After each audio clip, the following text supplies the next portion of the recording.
Hi there, welcome back to my channel. My name's Melanie. I'm the owner of Lost and Found, and today's video is about the hottest decorating trend right now, spring 2023.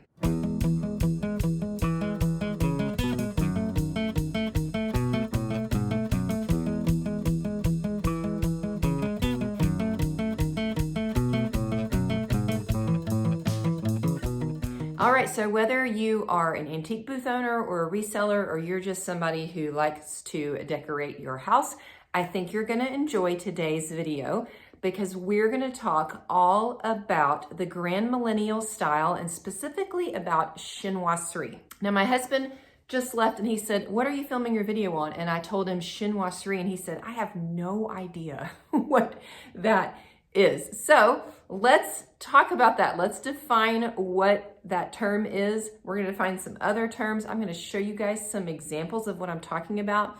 And then we're going to hit the local antique mall and we're going to see what kind of pieces we can find that fit this style. And I've got a little bit of a haul to show you at the end. So it's going to be a really, really fun video. When I say a chinoiserie, think pieces like this. The term chinoiserie is French and it means Chinese-esque, a decorating style that started in 17th and 18th century Europe that was inspired by Asia and the Far East. So it's not exactly Asian decor. It's kind of a European interpretation of Asian decor. So the look originally started with a lot of blue and white ceramics, just like this. These were kind of the first types of pieces that were created back when China started exporting some of their porcelain, when they discovered this was kind of a trending look. Started with blue and white, and then it morphed into kind of a bright and bold motif, lots of bright and bold colors with kind of a nature-inspired themes. There's lots of garden, birds, and also just like an idealized scenes of life in the Far East. So chinoiserie is exotic. It is a maximalist look, and it fits in perfectly with the GrandMillenial style. Now, what is the GrandMillenial style? So I'm telling you guys, I am seeing this as 100% the hottest decorating trend of 2023. If the buzzword last year was cottagecore, then this year it's GrandMillenial. That's gonna be my prediction. So when I say GrandMillenial, what I mean by that is traditional, but with a modern twist.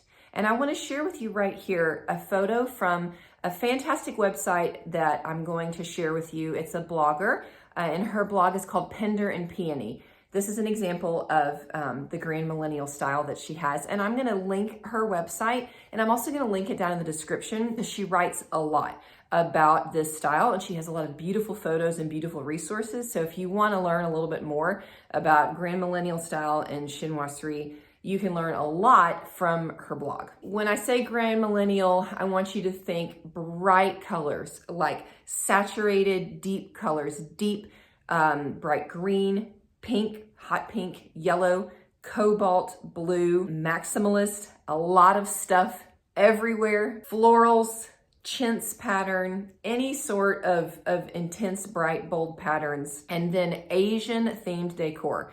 And that's really kind of what we're gonna camp on, and specifically the Asian porcelain. All right, I'm gonna keep bringing this piece out just because it's a great example. Now, this is not an old piece. This is a new piece. I bought this at TJ Maxx just a couple weeks ago. This is what I'm talking about, these Asian porcelain pieces. And I wanna bring this to your attention because if you are a reseller right now, pieces like this in this style are super, super trending. They are very, very hot. And the prices on them keep going up and up and up and up. So I'm seeing with these style of pieces, the same thing that I saw with brass a few years ago. Remember, if you're a booth owner, or if you were just trying to shop for stuff, like remember you had brass candlesticks and I couldn't give them away. And now brass candlesticks are expensive, right? Anything brass, the price has crept up and up and up. I'm seeing that same thing happening with these chinoiserie Asian porcelain pieces right now. There are people on Instagram that are reselling them for insane prices. And here's what's happening. People that are not collectors are wanting them for decorative value. So again, I want to remind you, if you're an antique booth owner, if you're a reseller, you may be a collector and you may have an understanding of pieces for their pure book value. That's what I call it. Like, you may understand maker's marks and know what pieces are actually really old, and if something has a chip on it, that it reduces the value of it. And you are a collector and you may be selling to collectors. But there's a whole other group of people out there that they don't shop that way. They shop for decor value. And a lot of times they don't care if something is more reproduction. They also don't care if it's got a chip or a crack. They want the look. And people are shopping for these pieces right now for decorative value. They want this look, and that's why the prices on them are jumping up and up and up and up. So it's an opportunity for you booth owners, for you resellers, if you can find some Asian porcelain pieces to incorporate them. You can be on the front end of this trend, and they are commanding really nice prices right now. I'm talking about temple urns, ginger jars, vases, candlesticks, bowls. Originally, like the original ones made in China are very, very, very old, like 11th, 12th century, some of the ancient Chinese dynasties. They started being more exported into Europe in the 17th and 18th century. Now, I'm gonna assume that most of us can't get our hands on that kind of stuff. Most of that's gonna be out of our price range. So they started doing kind of reproductions of them in the 1930s, 40s, 50s, and there's a lot of that stuff out there. Okay, so let's define a few more terms, because if you get out in this world, you're gonna start seeing some of these words, and I want you to know what they mean. Now, I am not a complete expert in this, so I'm just sharing the little bit that I've learned. Okay, so one of the first types of these pieces that you may start to find is a type that's gonna be called famille rose. And these started showing up in the 18th century. They're gonna be predominantly pink, yellow, green color palette. Another type that you'll see and words that you'll see thrown around is famille verte or verte. I'm not sure if I'm pronouncing that right because it's French and I'm not French. Same type of thing, except the predominant color in this is going to be more green, and you're going to see some teals, some turquoise, again, some yellows. Okay, you're also gonna see thrown around the term ginger jar and temple urn. These are common pieces. So this piece that I have right here is an example of a temple jar or a temple urn. It's got this kind of curved base, the lid with a little piece here. The ginger jars are round and they have the flat domed lid. So sometimes you can find them with no lids. Of course, if you find them with the lids, they're going to be more valuable, but these make beautiful vases. People are putting gorgeous floral arrangements in them. These are very, very hot selling pieces right now. Another pattern that you could see, or words that you may hear, is bok choy. And these are actually patterns that look like bok choy leaves. So there could be bowls, plates, jars. That's a very collectible pattern right now as well. Tobacco leaf is another one. This one's very colorful and it features leaves, flowers.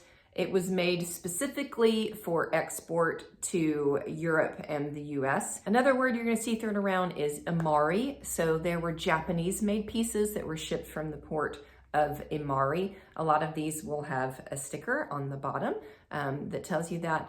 These pieces tend to have a lot more kind of purple toned cobalt blue, some orange to them, some gold to them. This is another style of piece that's doing very well at the moment. Understanding the maker's marks of these pieces is really challenging because a lot of them don't have marks, or sometimes the marks that they have are Asian characters and I can't read them. I'm not an expert on the marks of these types of pieces. I know a lot more about the marks of like English porcelain and ironstone. These I've had a lot harder time figuring out, but I'm gonna tell you guys again, most of the people buying them are not looking for those really crazy expensive, high dollar, super, super old antique ones.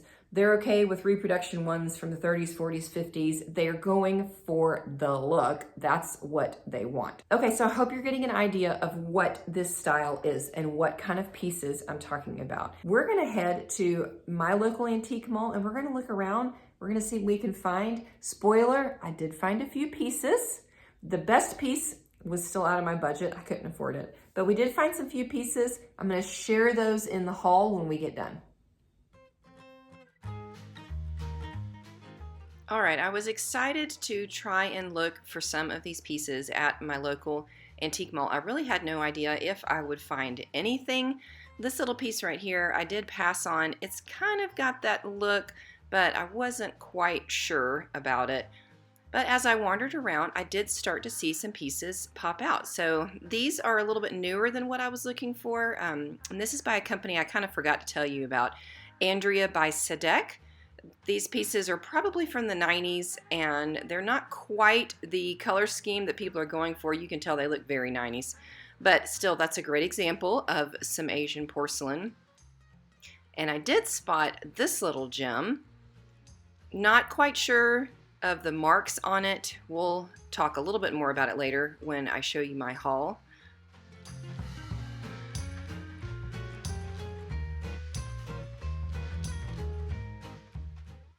Tucked away in one vendor's booth, I found this Japanese painted ginger jar, a little small one.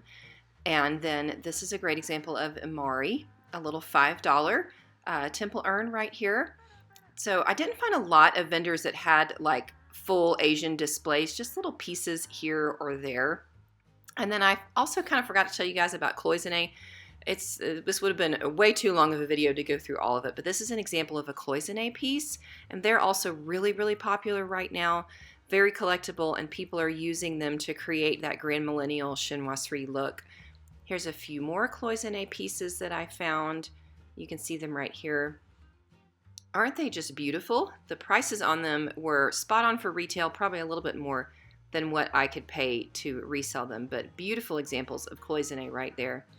And then I did spot this lamp. That shade is hideous. I think we can all agree on that. But that's a great lamp for that GrandMillenial style. It was $25, so someone could grab that lamp and put a new shade on it, and it would be perfect. This piece was pretty cool. Not sure much about it, but it is, I think, some sort of liquor dispenser. This was the one vendor I found who had a lot of Asian items. And I did enjoy just kind of looking through their various offerings and looking at the markings and the patterns and just trying to learn more about these kinds of pieces. None of the things that they had were those really collectible patterns, the famille rose or the bok choy. They didn't have anything quite like that, but again, some neat pieces to look through. And obviously Asian decor is kind of their thing because that was pretty much everything that was in their space.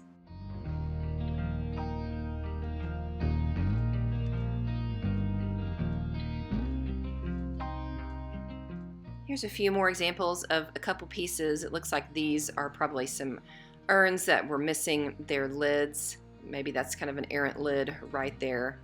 And then I wanted to show you guys this bamboo card table set. I know that this is not porcelain, but bamboo is super, super trendy also and really fits in that Chinoiserie GrandMillenial look. So if these were painted like a high gloss white or even a cobalt blue or a pretty green, they would fit that style really, really well.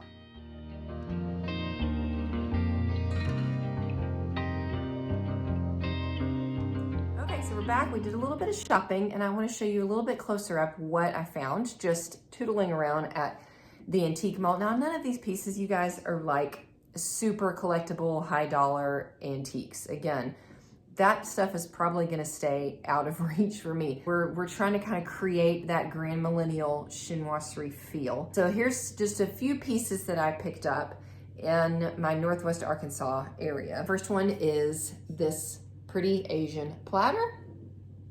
So again, not quite the color scheme that's super popular. It's more of this pink and blue, not quite this rusty red, but nice size, pretty in good condition, would look pretty with some ribbon hanging.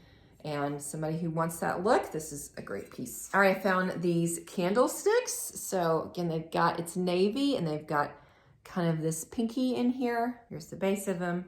I found the pair of them, not super expensive. They were marked down 40% off. And then this also blue and white pair that were 40% off. So these are stamped made in China on the bottom. Now again, they're not super old. They're blue and white and they do have a little bit of age to them. even if it's just a couple decades. Okay, here's a piece that I grabbed when I was in Nashville. This one has a sticker on the bottom, made in China sticker. It's newer, not an old piece again, but very pretty design. It's got kind of the colors. I particularly liked the blue and the pink. I thought it was worth a try. Okay, this sucker I also grabbed while I was in Nashville. This was on the floor of somebody's booth and they had $10 on it. Obviously they had a plant in it. It was a planter. A jardiniere is the technical word for that. There's a stamp on it. So again, definitely a reproduction piece. It's not necessarily the super popular colors, but it's in good shape. It's got the look, and it was $10. Even as I was checking out, the lady was like, are you, like, that says $10, right? And I was like, yeah, it does. I'm gonna stick it in the booth and we're gonna see what happens. All right, this little piece, this is an example of an Imari piece, see right there? A small little temple urn, small little temple jar. And then this very small blue and white ginger jar. This was $10. It's made by a company Isco in Japan. I looked this exact one up on Etsy. Definitely still had some room for it after, you know, paying 10 bucks. Blue and white is always popular. Okay, that's it. Not a ton of pieces. Again, there's not a lot in my area. There was a beautiful Imari vase that was in a locked case, and unfortunately it was just still out of my price range for something that I was going to try and resell. I did find another channel on YouTube with a very experienced antique collector, and he walks through, if you're the kind of person that you want to get into the nitty gritty and really start to dissect all the differences of all this kind of stuff, I'm going to link that, his channel, and I'm going to link a video that I found on his channel. If you can spot some pieces that have this Chinoiserie feel to them, this GrandMillenial style in your area, then I think there's a real chance that you could do very well with them. And if you could get your hands on some of the good stuff, on some Famille Rose pieces, on some bok choy pieces, on some of the more popular Imari styles, then you could do very well with them. I really think right now they're having a moment. That's what I've got to share with you guys today. I wanted just to spark a little bit in your brain, give you something to think about, maybe give you something else to look for. Because what's funny is I've had pieces like this in my booth before and nobody was interested in them. Whole little tea sets, nobody cared. Because that wasn't the thing that was trending. And I keep seeing this stuff everywhere right now. I really think that it is on the up and up. And so as a reseller, if we can enjoy some profit on that, then awesome. Why not? Let's do it. Let's help these pieces find their way into some people's homes that are excited to have them. So if you found this video helpful, give me a thumbs up, leave me a like, let me know in the comments if this is your style at all. If you have any pieces like this, if you're able to sell any pieces like this, I'd love to know. Let's help each other out. Let's have a dialogue about it. And I'll hopefully see you guys again in about a week. Thanks. Bye-bye.